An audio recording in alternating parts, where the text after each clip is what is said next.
Evo, odpravljam se nabirati kostanj in če pogledamo na nabiranje kostanjev iz gibalnega vidika, se tukaj dogaja kar nekaj zanimivih stvari. In sicer prvič, če delate v raznih pisarnah, pa če se cel dan ne gibate, pojte ven, pejte nabirati kostanj, ker se boste fajn namigali, hodili boste navzgor, navzdol, izvajali boste razne predklone. In kar je mogoče v gibalnem smislu še najbolj zanimivo, je to, da boste izvajali precej nizkih počepov, torej čepeli boste, kajti ravno nizek počep je nekako položaj, ki v današnjem življenju kar precej manjka. To pomeni, če to prenesemo recimo na naš jezik, je to isto, kot če bi rekli, ok, od zdaj naprej v tej naši abecedi ne bomo več uporabljali črke A.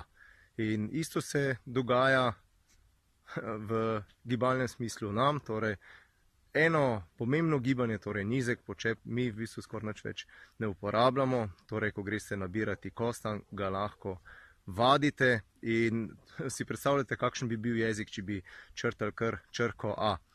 No in za ene je to danes že v bistvu normalno in če to spet prenesem na verbalno področje, je tak, da se oni v bistvu pogovarjajo čisto normalno, le da spušča vse posod črko A. In malo čudno je, ne, na začetku in ljudje mislijo, da je to normalno, ampak ni. Še nekaj, če greste nabirati kostanj, dajte vzeti zraven svoje otroke, včasih jih je pač enostavno treba malce prisiliti v njihovo srečo, da se preluftajo, da se zmigajo. In nagrada je seveda kostanj, ki si ga naberete, in ga lahko seveda ali skuhate, torej če ga skuhate, ga vržete enostavno v krop, skuhate in pojeste, seveda brez lupin. Potem, če ga spečete, je pomembno, da ga najprej zarežete, magari z olfa nožem, takle počez. In obstaja pa še tretja varianta, ki sem se je zdaj letos prvič lotil, in sicer vzamem surovi kostanj in ga olupim in enostavno dam zmrzniti. In ko so na sporedu kakšne pečenke ali pa takšne stvari, dodam to potem k pečenkam. Fantastično. Torej, kot vidite,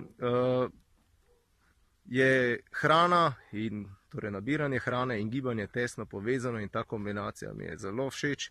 In o tej kombinaciji tudi pišem veliko na moji spletni strani www.otelesu.com. In če vas zanima ta način razmišljanja in gibanja in seveda tudi prehranjevanja, obiščite mojo spletno stran, na kateri se lahko tudi naročite na moje e-novice otelesu.com, v katerih govorim veliko o teh stvarih.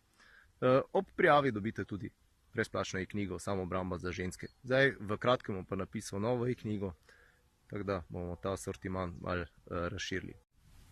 Evo, to je najboljši možni rezultat.